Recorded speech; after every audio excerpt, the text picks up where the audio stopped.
Marvin Sapp has gotten into some controversy, but he's spoken out. Let's play the clip that originally went viral of Marvin Sapp telling folks to close the doors and asking for $40,000. Listen to this. I said close them doors. Ushers, close the doors. Close the doors. Close the doors. It's 1,000 that's watching online.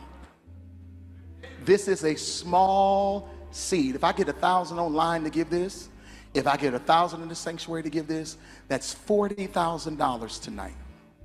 Now, everyone up here, we've all sowed and seeded, but I need everyone standing up here with us, with me, to plant a seed of $100. Because again, it costs to sit up here.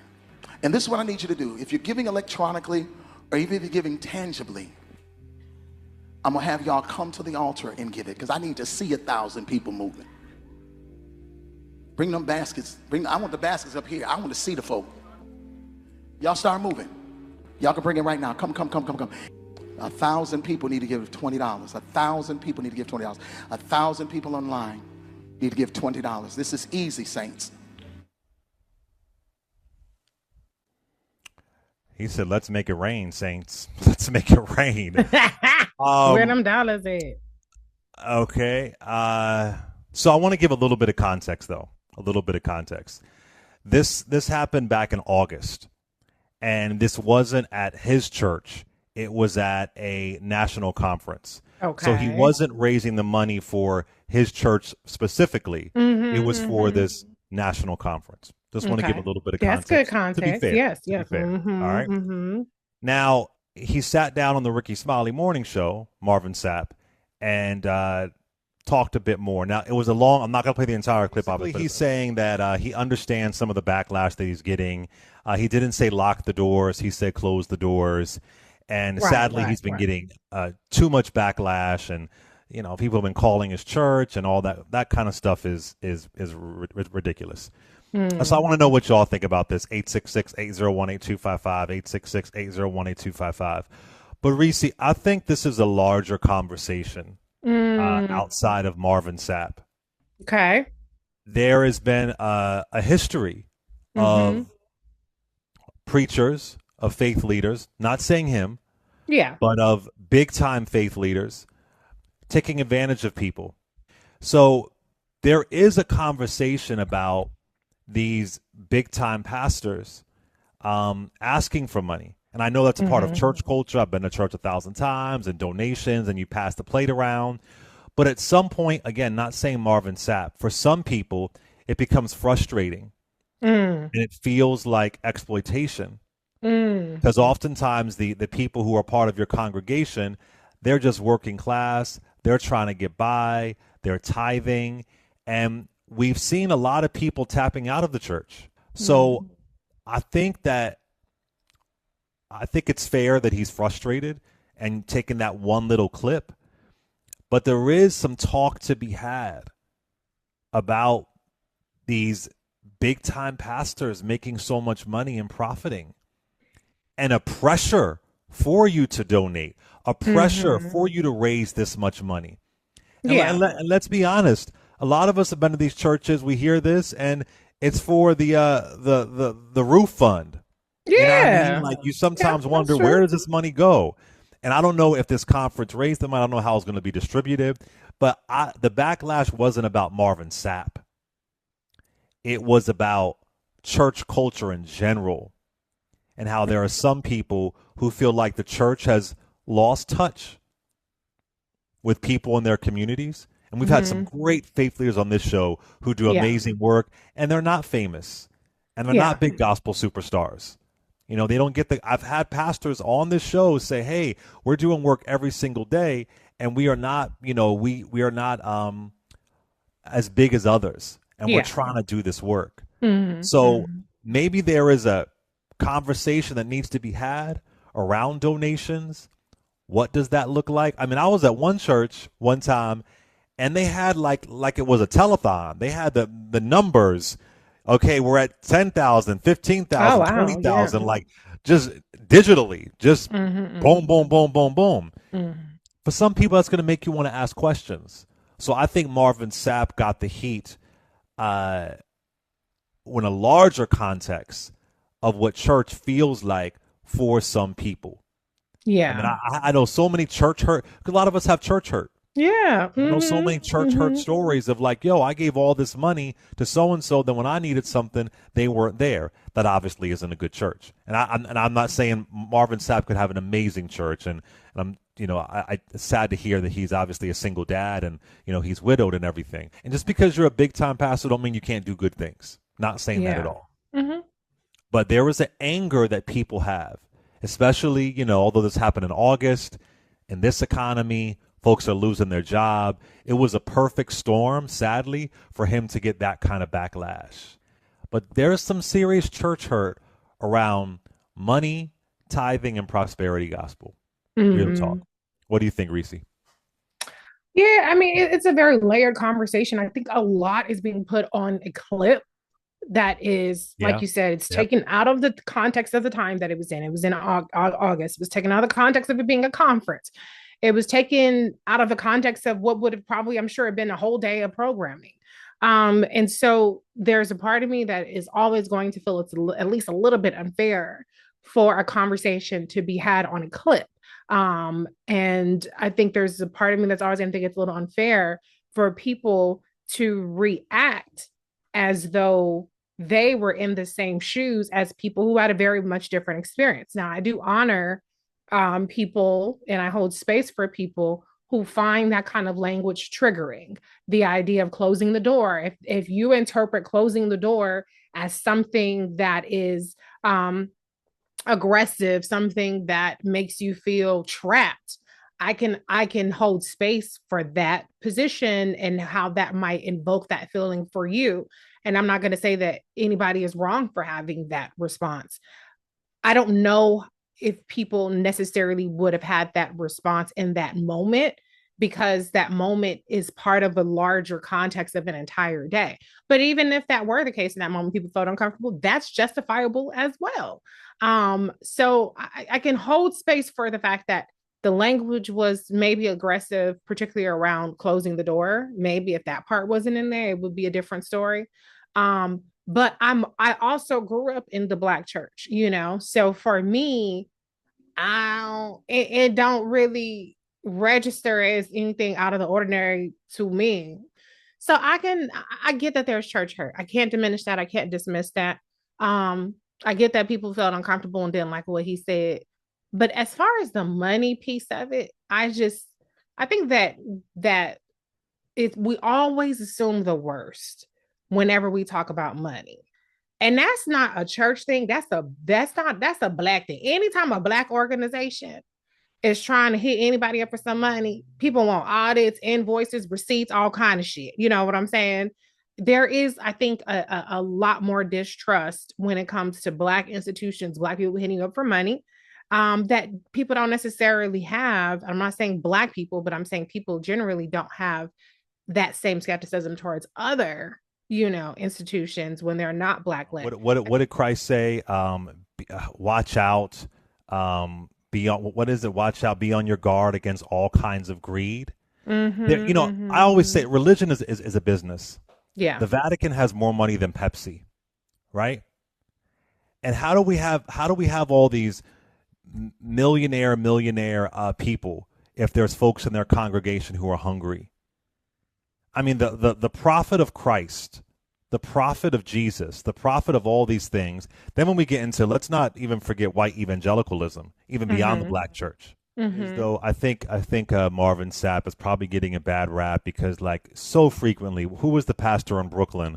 Lamar Whitehead, who got robbed while he was preaching. Come to find out, he was cloaked in diamonds and jewels and Fendi. Yeah. Sadly, one incident gives it a bad rap for everybody. But I will say there is a conversation to be had about tithing and donations and money in churches. Let's Clay, go to can some we calls also here. though just talk about the agency of people? Like, I have agency as a person to look at a person and say, that person is a millionaire. They drive a Bentley, Rolls Royce. I got a private yacht. Da, da, da. but I'm still gonna come to his church and I'm gonna give him $20 if he asks me. That's my Yeah. agency to do. But different people appeal to different people for different reasons. Not everybody is looking for somebody to look broke. Some people are like, okay, you got it. I'm trying to get No, I in get like it. where you are. And I think that when you want to do the purity test and say, well, you're not supposed to be at church looking for somebody to tell you how to get rich. But I'm just saying, I think people have agency, and there are things that appeal to people, and whether you think that it's right that appeals to them or not, they're making that decision. And so I feel like a lot of times the conversation removes the agency from people and makes it seem like people are just victims and they're being preyed upon, when people gravitate towards certain, aesthetics, that gravitate towards certain messages, and that's their choice. It's very interesting. For the majority of people, it is their choice, I would say. But there are some people, I think, who are attached to certain religions and attached to a certain faith or a certain space, and it's not their choice. Mm-hmm. And, you can really hurt somebody in the name of God. Absolutely. You can really hurt somebody in the name of their Bible. And if you convince somebody, and Marvin Sapp did not do this, we have seen people use their Bible to take people's income. So I think some people, in the name of God, if you are maybe, I don't know if the right word is vulnerable, but a bit more impressionable, there are some people where we've all had some folks that are a little bit too much deep into it, and you're like, you're doing all that. So I don't know. I think that in the name of faith can be, in some ways, it can take away people's agency, and that's where people get vulnerable. Yes. And people get concerned, and there's a lot of questioning and eyebrow raising to prosperity gospel. Not saying Marvin Sapp is doing that, but the fact that he got so much backlash goes to show there's a conversation we got to have here. Well, everybody get backlash for everything, Jay. You can stop your tongue and get backlash. But I'm not saying the church is above reproach. I'm just saying a lot of things are being conflated and a lot of things are being projected. And so if we're going to have a conversation about nuance and about the different layers, then we have to recognize that all of these different aspects, and not just come from the default position that something is sinister, that something is insidious, that somebody is preying on a person. And I think that you have to talk about the Black church differently than you talk about white evangelicals. I think too, when you talk about the cultish aspect of it, that doesn't necessarily, just because somebody is a mega church or they have prosperity gospel, that doesn't mean that that's the only people that could potentially engage in that. Sometimes your neighborhood church is the ones that's doing that as well. And so, I think that there's a lot of different perspectives. And I feel like sometimes people who feel at home and feel comfortable in these spaces that catch a lot of heat, they probably feel like, well, why are you coming for my pastor? Why are you coming for us? And I'm just trying to honor that perspective as well. But let's go to Kiki from Texas. Kiki says she's Marvin Sapp's cousin. Kiki? Jesus. Yeah, we had a whole family group chat. Marvin Sapp is my second cousin. I do have to say that somebody who is not part of the church, and I do fully respect anybody's religious beliefs, and I respect and love my family members. However, there's two conversations that need to be had, in my opinion. Number one, I think that because this particular viral video went out, churches are now, since the pandemic, being putting their church services online, and then also we have social media and everything like that. So I understand that people are like, well, Reese was saying, well, this is how Black churches have always done, but now we're in a digital age. So now people are recording these sermons, and people have their cell phones. So it's like you could get away with things like that 30 years ago, but now people got to understand you will go viral if you're up in your church, telling people off, cussing people out, talking about inappropriate stuff. You're going to end up on a TikTok video. That's number one. So maybe if you don't want that smoke, maybe you need to understand, like, oh my God, I'm being recorded right now. I need to wait till we have another sermon without the cameras to talk about the church business. So that's number one. Number two, I also feel that there's a lot of financial mismanagement in churches, not just Black churches, but in churches, period. Absolutely. So if you owe $40,000 to certain creditors, I'm just saying hypothetically, that maybe you need to not put some of your friends and family members on the payroll who ain't doing nothing all day. That's just my comment. I'm just saying, I'm not trying to throw no shade, y'all. Oh, you not? Oh, okay. That's what that was saying. Shade, though. So it was Christian shade. Christian shade. That was churchy shade. Church shade. Go ahead, Kiki. Final comment. The light bulb. They don't put your family and friends on the payroll when they supposed to be the maintenance man and they're making like $80,000 a year and they can't even change a light bulb. So I'm just saying that we need to be more fiscal responsible in Black churches, because you never know when your parishioners are losing their jobs. And so it's good to have some money saved up when you need to do renovations, just like you would treat a business. A lot of times the churches are not treated like people treat a business. They're treating these churches as just like slush funds and just willy-nilly spending money in these renovations and these restaurants in your churches. Maybe you don't need a McDonald's inside your church. Maybe you can hold off on that a little bit. That's all I got to say, y'all. Wait, Kiki, hold on 1 second. I mean, okay. Are you giving a critique of your cousin, or are you just saying at large? I'm just, you know what? I'm not gonna make it personal. And maybe, and then also I'd like to say maybe you should have took that money when you did Diddy's birthday to put it in the church. I'm just saying, just saying. Okay. Kiki, we're gonna let you go. It's a family affair. One child grows up to be somebody who just loves to learn. I don't follow Marvin Sapp close enough. Maybe that's the heathen in me. So I don't know all of his business. I don't know Marvin Sapp. I know never would have made it. That's Marvin Sapp, right? Never would have made it. Is that him?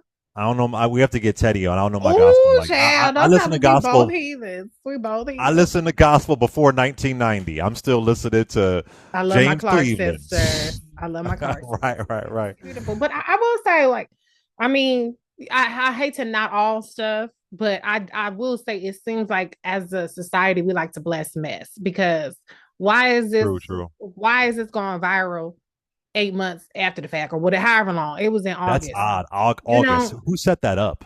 So that's where I go back to the context, and I feel like sometimes we say we need to have a conversation, but the conversation is always around some mess, and the conversation is always kind of around affirming what our worst suspicions are, because this clip was clipped and disseminated outside of the context of its existence, which, like I said, I honor that space if you feel like even in context it was inappropriate.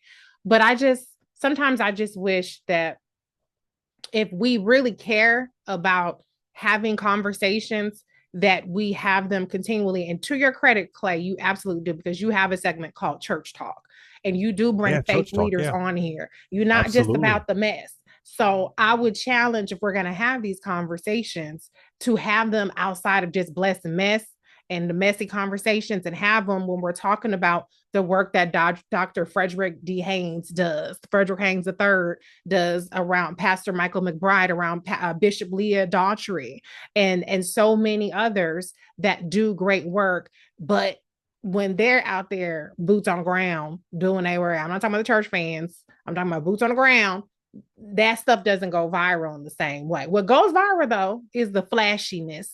And then that's where we focus on that.